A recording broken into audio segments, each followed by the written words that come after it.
Hi అండి. నా స్టైల్లో పుల్లట్టు చేస్తున్నాను. మేము పొంగనం దోశ అని అంటాము. పోపు లేకుండా చేస్తున్నాను చూడండి. 2 ఉల్లిపాయలు, పచ్చిమిరపకాయలు, కరివేపాకు ఇవి సన్నగా తరుక్కోవాలండి. చాలా బాగుంటుందంటే పోపు ఉంటేనే కాదు, పోపు లేకపోయినా బాగుంటుంది. ఎక్కువగా నూనె ఇష్టపడిన వాళ్ళు తినొచ్చు. చూడండి, పిండి ఈ విధంగా కలుపుకోవాలండి. గట్టిగా ఉండకూడదు, ఎందుకంటే ఉల్లిపాయ ముక్కలు వేస్తాం కదా, అప్పుడు గట్టి పడిపోతుంది. కొద్దిగా వాటర్ వేసుకొని గట్టిగా ఉండే పిండిని ఈ విధంగా కలుపుకోవాలా. ఉల్లిపాయ ముక్కలు చూడు సన్నగా కట్ చేయాలి, వేసేయాలి.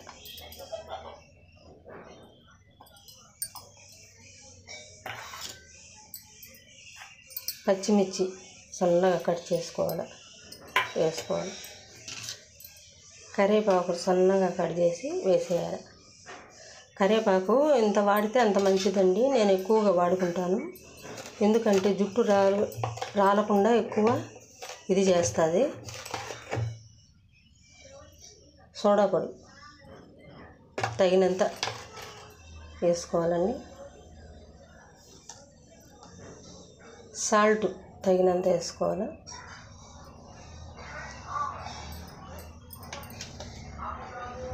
పసుపు కొద్దిగా,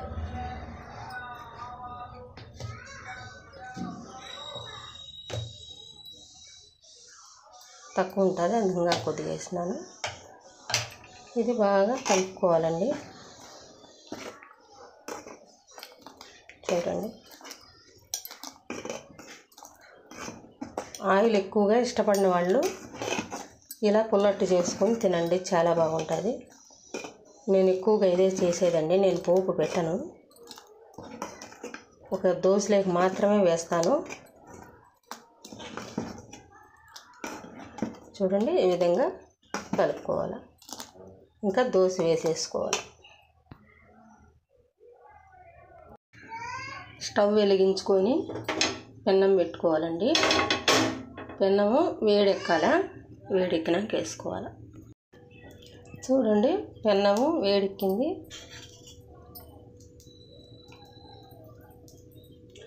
ఉల్లిపాయతో ఆయిల్ అట్లా అద్దుకొని పెన్నాన్ని గుద్దుకోవాలి. ఏదన్నా దోశ లేకపోయినా కూడా లేస్తాయండి.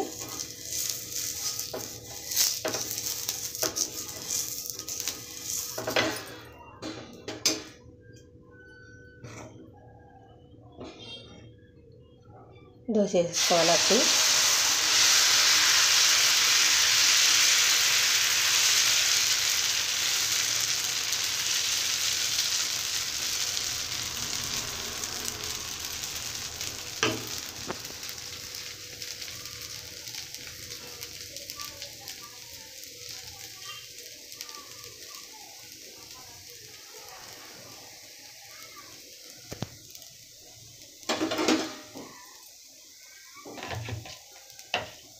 కొద్దిగా ఆయిల్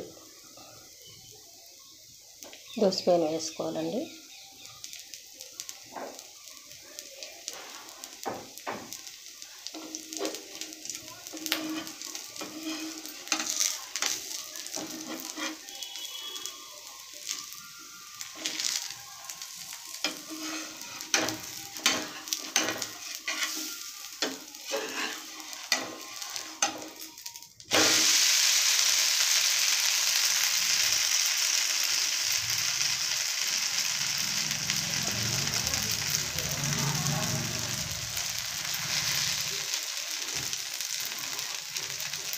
కొద్దిసేపు బాగా కాలనియండి, ఎందుకంటే ఈ ఉల్లిపాయ ముక్కలు బాగా ఉడికిపోతాయి.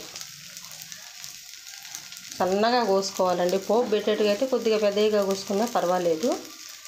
ఇవి సన్నగా కోసుకుంటే భిన్న ఉడికిపోతాయి, చాలా బాగుంటుంది. చూడండి,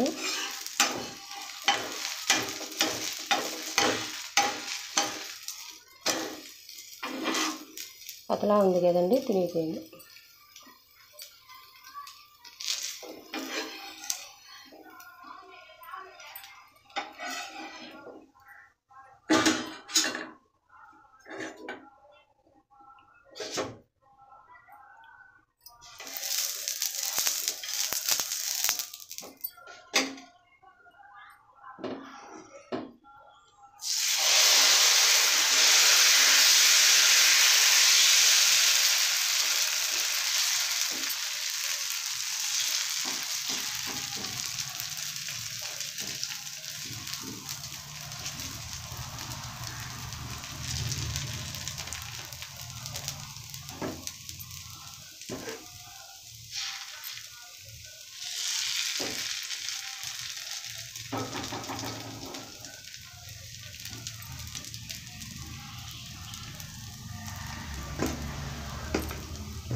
ఇలాగా కాళ్ళకి తీసేసుకోవాలండి అన్నీ. అంతేనండి, పుల్లట్టు అయిపోయింది. మేము పొంగనం దోశ అంటాము. దీంట్లోకి దోశలే కారం ఉంటుంది కదండి, ఎర్రగారము, అది ఈ దోశ అయితే చాలా బాగుంటుంది.